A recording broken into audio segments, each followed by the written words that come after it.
Okay, so this is number 7, guitar number 7 on that big graphic equalizer in the sky that if you've been following this show, you'll know what I mean by that. But yeah, out of my dozen or so electric guitars, this is right in the middle of the, you know, of the tonal gradient. This is an ultimate studio workhorse for me. It's so versatile. I mean, you can kind of see HSH configuration is always historically very versatile, especially if you have it tapped or, you know, coil split. That I haven't on this. It is just literally humbucker, single coil, humbucker. But this guitar, since I bought it, I've barely put it down. I've bought 2 guitars since I bought this guitar, and they've barely got a look in compared to what they normally would. This isn't anything special. It's a cheap guitar. You know, they sell like hotcakes. This one's just slightly empottioned with the, you know, the painted headstock and stuff. But it's an ERG121. I think it's called a 2GUC. I'm very proud that I remember all that, and I think that's because it's got like the gold fittings.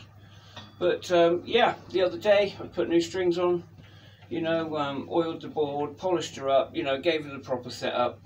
Gave her, like, you know, some a nice matching pickup set. I mean, I just love the way that is glossy black, the same as the, you know, and flat top, same as flat top, and a couple of gold knobs. You know, and there's a couple more things I'm going to be doing. You know, like the, you know, the jack socket's going to be gold. I'm going to pick out a few touches, but I'm not going to, you know, the whole point of this guitar, this is a studio workhorse. So, you know, it's only for me, these little aesthetics. But the best way to demonstrate its you know, its powers is this way. Oh, I'd also like to give a mention to the wonderful channel Music is Fun. Do check them out. Also Trauma Blue, Jim McAndrew. Have a look at Jim McAndrew, and as always Malco. But ERG121, we're in strap mode. We're in the middle pickup, middle setting.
a bit heavier, do a fucking humbucker, yeah, at the bridge, okay?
ERG121.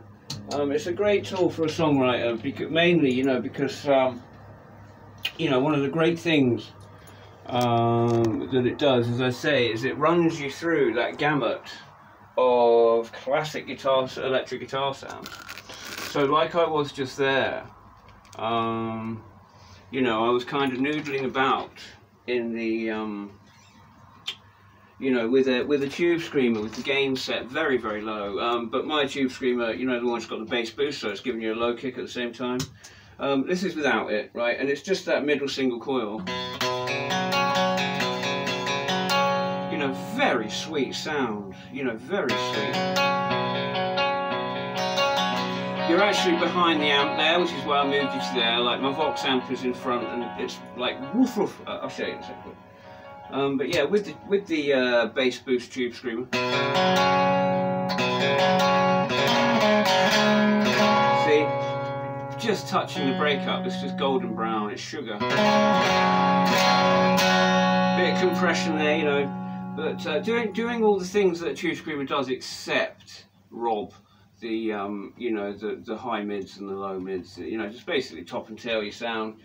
No, like what a tube screamer does is it punches through a sound. It's like basically a button you can press to like punch through the sound. Like it's a live thing, really. Really, apart from that, it's a great thing for tone sculpting in the studio as a gain staging object, or if you're trying to create a system whereby you can have 3 gain levels. Clean, dirty, despicable. By using a tube screamer in front, because it cuts your signal, like it sends you the signal dirty and clean, like at the same time. So it has a very unusual sort of unique sound, which is very good for boosting. Sometimes it can fuck things up. It's not a cure-all, but sometimes it can just glue together a sound that you're putting together.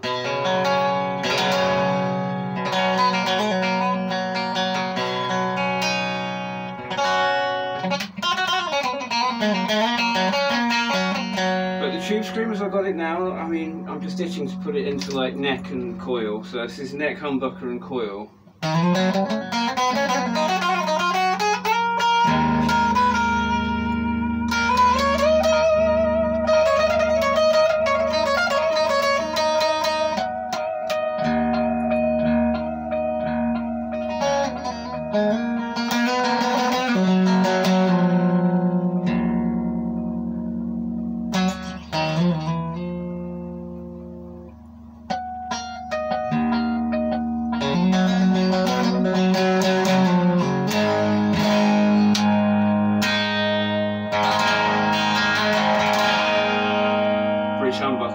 Bridge humbucker with coil. Sound I use a lot.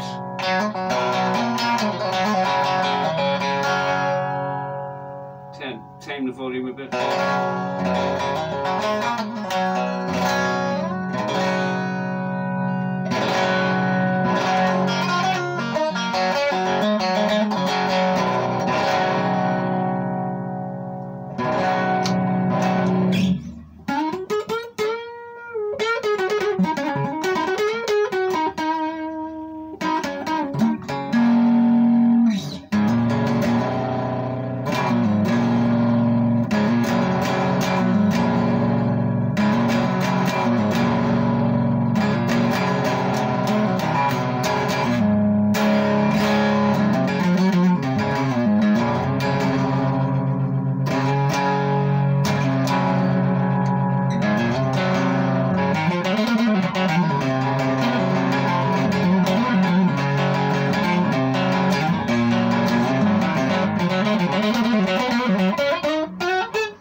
So a lot going on there at the neck.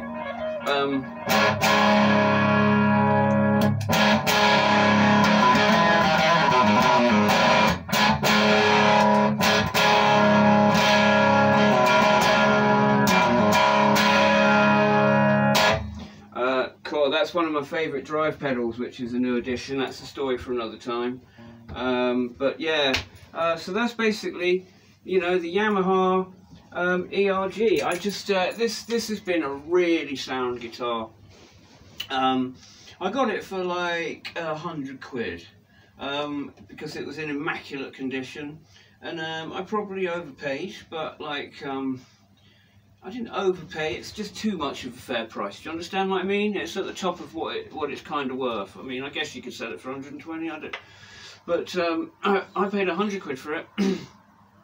And as I say, it's an immaculate order. And the thing is, it's a guy with the little shop who's been, you know, through the lockdown and stuff, I was still able to go in and buy guitars. You know, it basically, you know, we'd wave at the window, I'd point, and it'd like, you know, go. You know, I mean, we had made an arrangement whereby it's still possible for me to go and try out guitars and buy them if I wanted them. And he very much appreciated that. He said so, because, you know, it's like fucking no business going on in lockdown, right? But so yeah, I didn't haggle with this. It was 100 quid and I paid him for it because, you know, he's having a tough time as well. And it's like, if I have any problem, he'll look after me. There's no fucking problem. This was just an immaculate order, you know. It's it didn't have a mark on it, so it's well worth 100 quid. You know, and HSH, it's on my hit list, so yeah, I don't know, it's kind of like, I guess it's a super strat, but a really tame super strat. But for anyone really that's like kind of new to playing, maybe 2 or 3 years in, seriously, don't feel bad, because you bought a great working guitar. I'd be happy if this was my only guitar. I could totally live. I could absolutely live. Like, I could use everything I've got that I like. I could, you know, upgrade it to the 9s if I wanted. But straight out of the box, it's like usable. You're going to have trouble, like, if you're winding up a big rig live. But like, you'll still do it. You could still do it. I could do a gig with this right now. Like I say, I'd have to like use judgment when it comes to like my backline choice and stuff if I wanted it to work well live. But yeah, I can't emphasize enough. Like, if you've got one of these, like, you've got a great guitar. Keep it. It's kind of a tame super strat. So yeah, this is kind of ripe to be like a rock guitar with a traditional trem. You know, I soft tail it. I don't use the trem.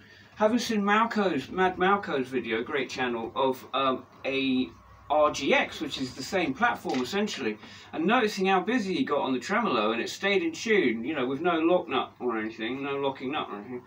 Have to say, I might use the whammy bar if I ever find one in the bits box that will fit this skinny ass thing. But yeah, it's a great guitar now. What makes it so valuable in the studio is having those sounds.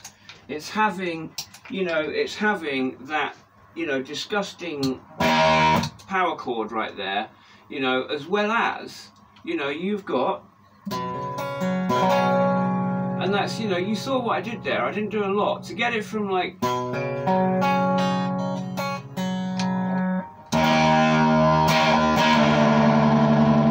you get me? So it's like a totally fucking versatile guitar.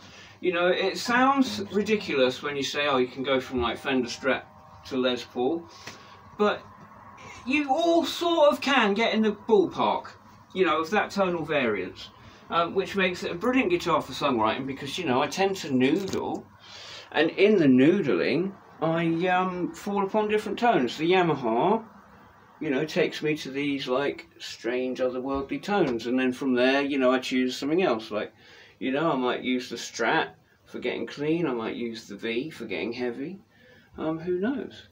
But yeah, so the Vox amp is in service right now, and down here, new addition, I'm going to do a thing on this. Well, my trusty bass boosting tube screamer, this is basically being used as a delay with an expression pedal, and this is being used as a clean boost. Look, the gain is all the way down.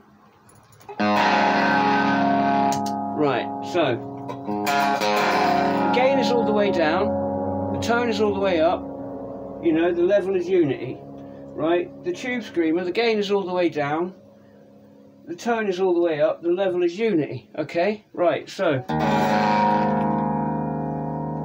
right, then off, then put this one, so just the tube screamer, okay, lovely, right? Then, with the crunch distortion, holy fucking shit, right? And then just the crunch distortion, it's the most lovely sort of golden brown boost. So yeah, I'm going to be doing a whole episode on that pedal, but that was sent to me by a fellow YouTube channel, and all I can say is bless you, my friend. You know, you are much loved. I love the channel fucking, you know, before we started to communicate. But it's great, you know, to sort of have like a community of friends, a community of guitar players. You know, if you're a songwriter and you're fucking pushing through the realms, you know, I would do anything to help a person like that. So it's like, you know, we are the glue. You know, if you've got a problem, like, get in touch. Like, don't fucking, you know, if you're suffering out there, don't fucking suffer if you can say something. Like, hear you with people that listen. Anyway, that was the Yamaha ERG121, like right in the middle of the virtual graphic equalizer that I try and discuss. Yeah, does right in the middle of the tone zone, and does it all. Coming up next,